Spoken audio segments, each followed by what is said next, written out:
James and I both started working at Keystone Data Analytics in 2019, right before the pandemic. We were pretty good friends. Every Friday we went out for drinks with a few of the other software engineers. But like most tech companies, Keystone went fully remote in 2020, and James and I lost touch. James always kept his camera off in meetings. For 4 years, I didn't see his face. Then one morning, he turned his camera on by mistake. What I saw was so horrible. I'll never forget it. Does anyone have any blocks? Aisha asked during our morning stand-up. The time series graphs don't look right, James said. I think there's something going on with the date logs. I was the one who'd written the logging code, so I told James I'd look into it. Keystone developed data analytics platforms for government organizations. We'd recently signed $1 billion contract to build a new platform for a CIA research project. Everything about the project was very hush-hush. We were all forced to obtain security clearance. James was the only exception. He had all kinds of authorizations that the rest of us didn't have. When the rest of us were forced to return to the office, he was the only one allowed to stay fully remote, too. When I asked him about it, he told me his uncle worked for the CIA, and he'd worked on a few other CIA-linked projects before that had required high-level security clearance. Keystone valued his expertise and wanted to keep him happy. After looking through my code, I thought I'd found the problem. I fixed it and then messaged James on Teams and asked him to look at the time series graphs again. He said they still didn't look right. Can I call you? I asked. Sure. I started a video chat, expecting, like usual, James to join us with his camera off. Instead, though, his face filled my screen. He looked skeletal. His eyes were completely white, too. But even stranger than that, a tiny, deformed man with a hooked nose and beady black eyes sat on his shoulders, pulling his hair. James's screen went black. Thanks for looking into this, Cameron, he said, as if nothing had happened. The time series graphs are still all over the place. I'm looking at the data and the dates still don't look right. I barely heard what he said. I was still in shock, frozen. Are you okay? He asked. Sorry, can you repeat that? The dates in the data don't match the dates in the graph. I scanned my code again. I could barely focus, though. I kept thinking about what I'd just seen. I'll have to get back to you later, I said, and I ended the call. I didn't want to believe what I seen was real. I told myself I'd just imagined it, but I knew I hadn't. I walked over to our team leader Aisha's cubicle. She sipped her tea and then looked over at me. What's going on, Cameron? I just got off a call with James. He didn't look well. You actually saw him? I know this is going to sound strange, but there was someone else in the room with him. And he was sitting on James's shoulders, pulling his hair. James looked like he hadn't eaten for weeks, too.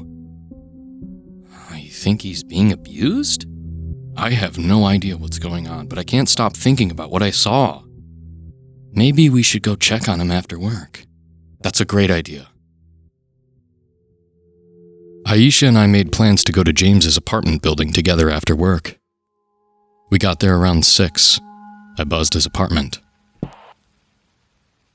Who is it? He asked. Aisha and Cameron from work, I said. What are you two doing here? We were in the neighborhood. We thought we'd see if you wanted to join us for drinks. I'm busy.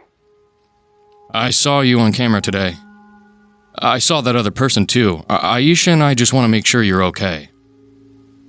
Sorry. That was my nephew. He was just playing around. I'm watching him while my sister is out of town. If you could just come downstairs and talk to us for a minute, Aisha said. It would make us both feel a whole lot better. He hesitated, but then agreed. He looked even worse in person than he had on camera, pale and thin, his neck covered with bruises. What happened to your neck? Aisha asked him. My nephew loves to jump on my shoulders. He thinks it's hilarious.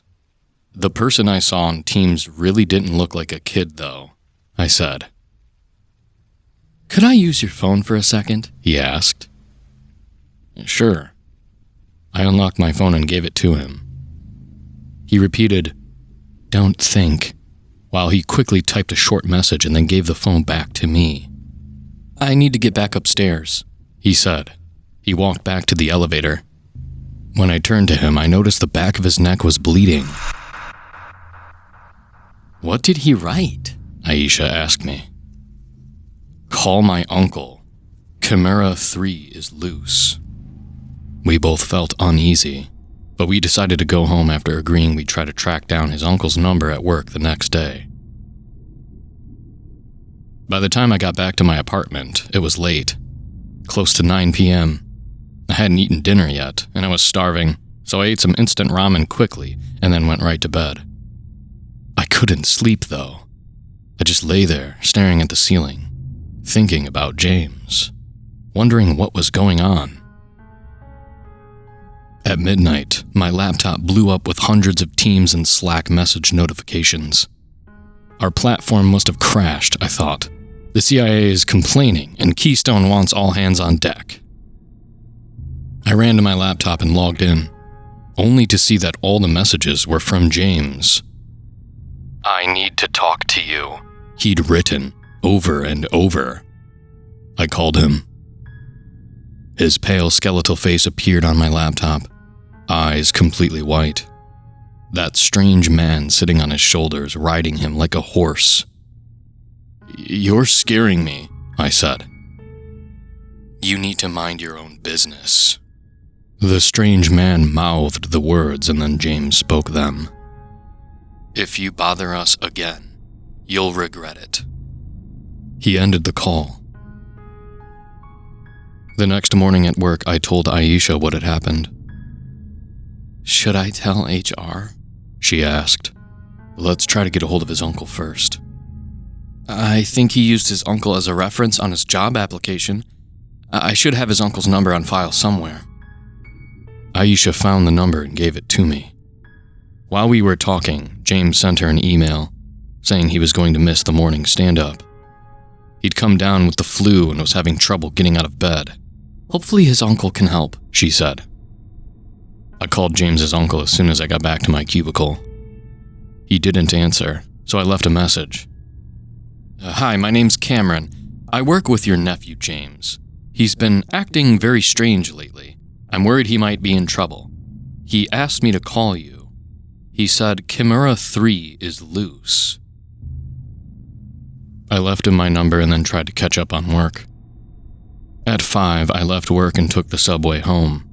A middle-aged man with a buzz cut stood on the steps to my apartment building. "Cameron?" he asked. "Are you James's uncle?" "Roger." He shook my hand. "Let's go talk somewhere a little quieter." We walked to the park across the street. Then we sat on a bench far away from the playground. "You need to tell me everything you've seen," he said. It was just a few seconds on a Teams call. I told him about the man on James's shoulders, how James looked. "How long has James been acting strangely?" he asked. "I didn't notice anything was wrong until yesterday." "I need you to come back to his apartment with me. You need to try and get him outside again." Roger had a parked car nearby. He took me to the car and then drove us to James's apartment building. I buzzed James' apartment again. "Who is it?" he asked. "It's Cameron." "What do you want?" "You called in sick today. I wanted to make sure you're all right." "I'm fine." One of James's neighbors went into the building. Roger and I went through the front doors behind her. Then we took the elevator upstairs to James's apartment. "I'm going to wait back here," Roger said. "Try to get him out of the apartment." I went and knocked on James's door. "What?" "I just want to talk for a minute."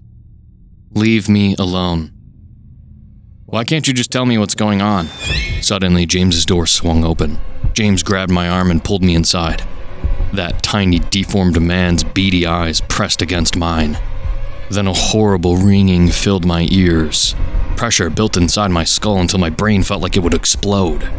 The tiny man ran into the bedroom and then jumped through the window and ran down the fire escape. "Get back here! Kevin!" Roger yelled. He ran to the bedroom window but decided not to chase after him. Roger came back to James. "How is he?" "He doesn't look good," I said. He knelt and checked James's pulse. His face turned pale. "He's dead."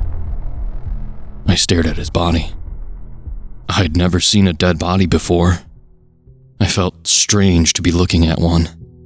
I wasn't sure how to react, so I just told Roger I was sorry. The police arrived. Roger explained what had happened. Then he offered to give me a ride home.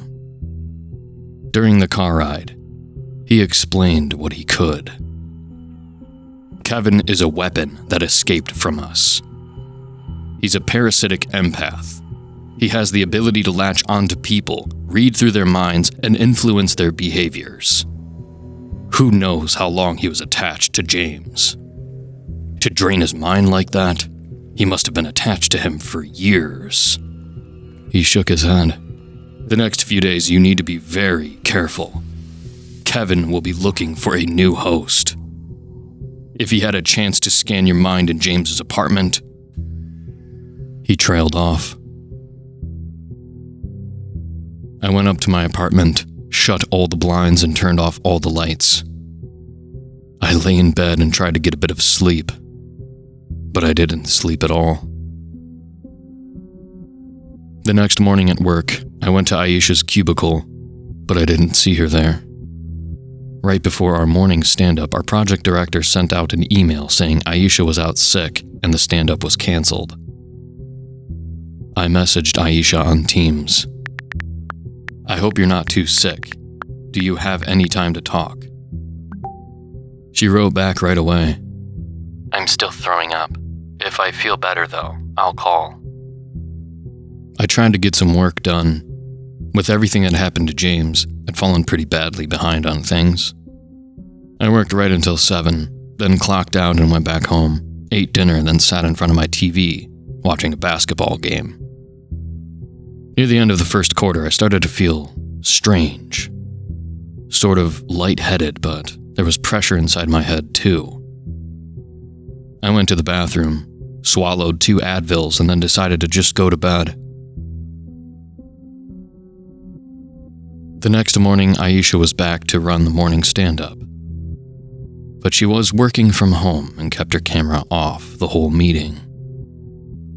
After the meeting was over, I messaged her on Teams. "Do you have any time to talk?" "Sorry, but I'm swamped with work.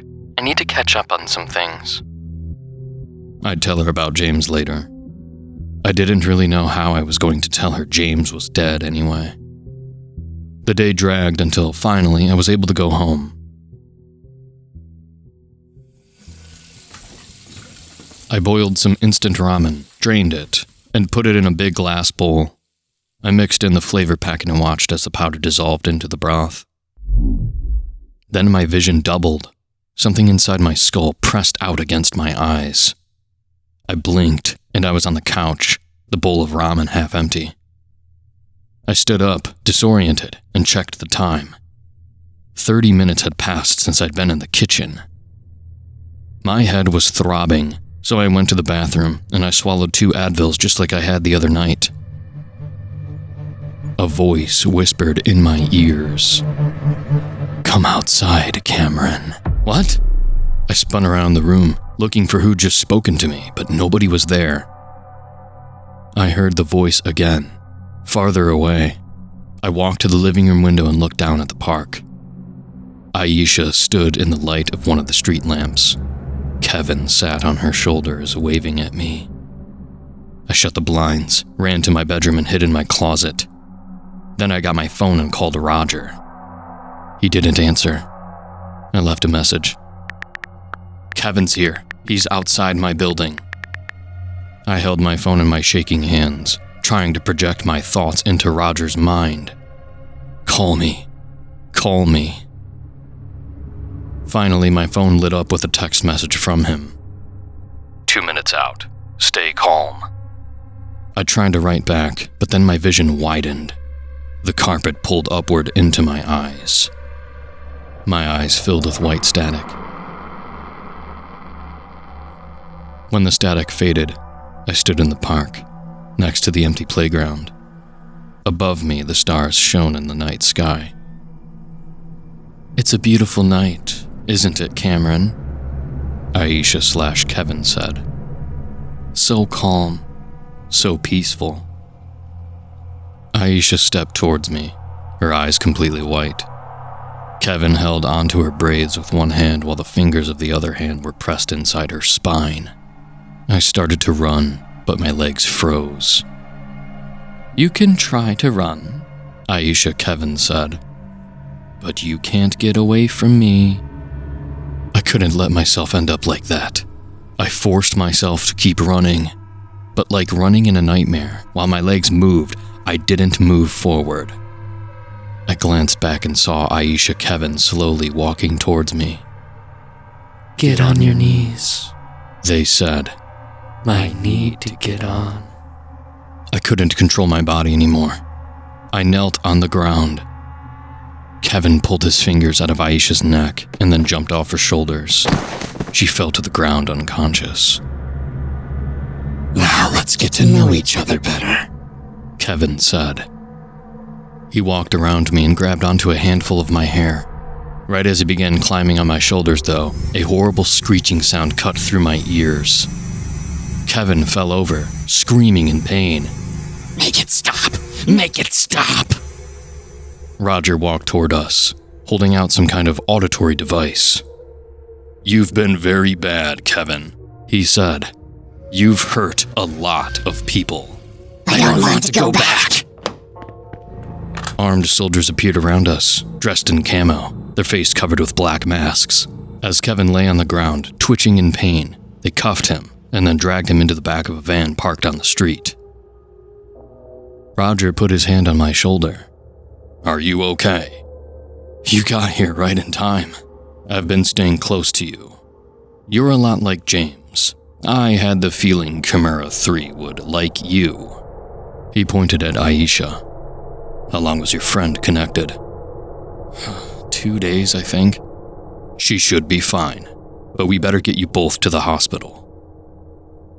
Aisha and I were brought to a military base where the doctors there ran a series of tests on our brains. The doctor said I seemed fine, though they weren't quite sure about it. They assured me Aisha should be back to normal soon, too. They just wanted to keep her at the hospital a bit longer. But again, they didn't seem certain. "I'm very sorry this happened to you," Roger told me. James had been helping develop some containment software which put him in contact with the Chimeras. Chimera 3 in particular took a liking to him, but we thought our security protocols were secure. He hung his head. They weren't. Back at work, my coworkers had lots of questions about James and Aisha. The CIA managed the cover-up. The story they had given Keystone was that James had left for another job in Florida and Aisha was away on sick leave. I went along with the story. I said I didn't know anything that Keystone didn't. After leaving the hospital, for the next few days, I had a pretty bad headache. But then my head started to feel better. The only problem was that, every now and then, time skips ahead again. I lose 30 minutes to an hour. During the gaps, I've done things I don't remember doing. It's terrifying, but I hope the time gaps go away soon too. If they don't, I don't know what I'll do. But at least I'm not alone. At least I have Aisha to talk to about all of this. We're in this together. She called me today to tell me that she's finally out of the hospital. She's taking a bit of time off before going back to work, but she's feeling a lot better too. We're supposed to meet up for coffee tomorrow. I just hope it was really her I talked to, and not just a voice in my head.